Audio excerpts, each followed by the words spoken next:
ECG is graphical representation of the electrical activity of the heart. যে মেশিনের সাহায্যে ECG আমরা চেক করি সেটাকে বলে ইলেকট্রোকার্ডিওগ্রাফ, এবং যে গ্রাফিক্যাল রিপ্রেজেন্টেশন থাকে তাকে বলা হয় ইলেকট্রোকার্ডিওগ্রাম।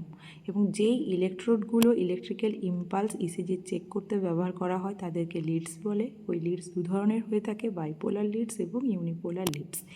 এবার আমরা আসি ওয়েভ ফর্মে। There are 5 wave present in ECG, this are P, Q, R, S, T.